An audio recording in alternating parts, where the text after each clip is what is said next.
Messi আমাকে জড়িয়ে ধরেছেন এবং আমার সাথে ছবি তুলেছেন। মেসির অটোগ্রাফ পেয়েছিলেন। রাতে ঘুম হয়নি। মেসি কোন কোন খাবার বেশি খেতেন? বিফ স্টেক, মিডিয়াম ডানটা খেতে। ওরা কিন্তু পাকা কলা খেত না, আদা কাঁচা কলাটা। তোমাকে $100 দিতে হবে। মানে মেসির ক্যামেরা। মেসির কেমন পার্সন? খুব কম মানুষ আছে এরকম লাকি হয়। ইন্টারকন্টিনেন্টালের দুজন মানুষ 2011 সালে মেসি যখন বাংলাদেশে আসে আর্জেন্টিনা দল, তখন এই ভাই ছবি তোলার সুযোগ পেয়েছিলেন। এই ভাই তার জার্সিতে মেসির অটোগ্রাফ পেয়েছিলেন। এরকম অপরচুনিটি আসলে খুব কম মানুষ দুনিয়াতে পেয়েছে বা পাচ্ছে। লিওনেল মেসি ওয়ার্ল্ডের ওয়ান অফ দ্য বেস্ট, অনেকে বলছে সর্বকালের সেরা। সেই মেসি 2011 সালে আর্জেন্টিনা দলের হয়ে বাংলাদেশে ভ্রমণ করে গিয়েছিলেন, এই হোটেলে ছিলেন। সেই অভিজ্ঞতাটা জানবো এই ভাইদের কাছ থেকে। আমি এই জার্সিটা ওই সময় পরা ছিলাম আসলে। ডিনার শেষ করে আমি যখন ওকে রিকোয়েস্ট করলাম একটা অটোগ্রাফ দেওয়ার জন্য, তো ও আমার পিছনে দিকে দেখলাম কি যেন লিখছে, মানে আমার অটোগ্রাফটা তখন দিচ্ছিল আর কি। 15 বছর ধরে আপনার কাছে, ওই সময়টাতে ওই রাতে কি ঘুম হয়েছিল? ওই দিন রাতে ঘুম হয়নি, মানে কয়েকদিন খুব নিজেকে খুব প্রাউড ফিল করতেছিলাম যে আসলে ওর কাছ থেকে এমন একটা জিনিস পেয়েছি। আপনারা ক্যাটারিংয়ে ছিলেন সেই সময়টাতে, সার্ভিস দিয়েছেন অনেকভাবেই। দ্য ভিন্টেজ রেস্টুরেন্ট ছিল, তো ভিন্টেজ রেস্টুরেন্টটা আর্জেন্টিনা টিমের জন্য বুকড ছিল। তো ওই সময়টা আমি ভিন্টেজ রেস্টুরেন্টের চার্জে ছিলাম। তো 3 দিনেই আমি সার্ভিস করেছি। তো সার্ভিস করা অবস্থায় যখন ওদের লাস্ট দিন ছিল, শেফ আমাকে রুমে নিয়ে গেছেন, মেসি আমাকে জড়িয়ে ধরেছেন এবং আমার সাথে ছবি তুলেছেন।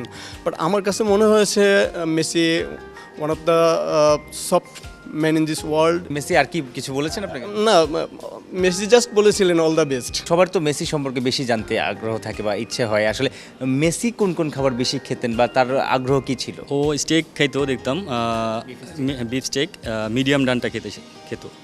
তো ওর একজন শেফ ছিল, শেফটার নাম সম্ভবত ছিল ট্রম্পো।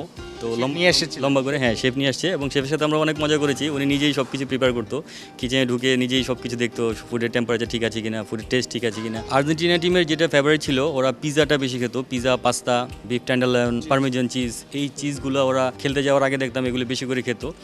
আর ওদের একজন ডক্টর ছিলেন যিনি সফট ড্রিঙ্কসটা অ্যালাউ করতেন না মানে খেলতে যাওয়ার আগে। তো বলছে খেলে এসে ওরা যেটা চায় তোমরা দিবা, বাট খেলার আগে কোনো সফট ড্রিঙ্কস যেন ওরা না পায়। এই আর্জেন্টিনা টিম সকালবেলা ব্রেকফাস্টে আমরা যেমন পাকা কলা খাই, ওরা কিন্তু পাকা কলা খেত না, আদা কাঁচা কলাটা ওরা খুব ফেভার করতো। ওদেরকে দিলে মানে জানেন এটার মধ্যে হয়তো পুষ্টি গুণাগুণ মানে বেশি আছে, আদা পাকা যে কলাটা। খেলা প্র্যাকটিস বাদ দিয়ে আসলে হোটেলের রুমে আর কি কি করতো মেসিরা? মেসি যখন লবি দিয়ে হাঁটতো, তো আমাদের তো রুম গেস্ট ছিল অনেক, তো ওরা পিছনে পিছনে শুধু ঘুরতো ছবি তোলার জন্য। তো ওর সিকিউরিটি খুব স্ট্রং ছিল, কোনোভাবে অ্যালাউ করতো না। আমাদেরকে রিকোয়েস্ট করতো, ভাইয়া একটু ছবি তোলার ব্যবস্থা করে দেন। আমি বলতাম যে ভাই আমি নিজেই তো তুলতে পারি না, আপনি কীভাবে তুলে দেবো। তো ওর একজন ক্যামেরাম্যান ছিল, আমি ওকে একদিন রেস্টুরেন্টে বললাম যে আমার একটা ছবি তুলে দাও তুমি। তো বললো তুমি যদি ছবি তোলো তাহলে তোমাকে $100 দিতে হবে। মানে মেসির ক্যামেরা। মেসির ক্যামেরা পার্সন। তো আমি ভাবলাম যে ও কি আসলে ফান করে বললো নাকি সিরিয়াসলি বললো, আমি ঠিক বুঝতে পারলাম না। তো বললো, কিছুক্ষণ পরে ও এসে বললো যে ঠিক আছে তুমি রাতের বেলা থেকো, তোমাকে আমি ওর রুমে নিয়ে যাবো, তারপর তোমাকে ছবি তুলে দিব।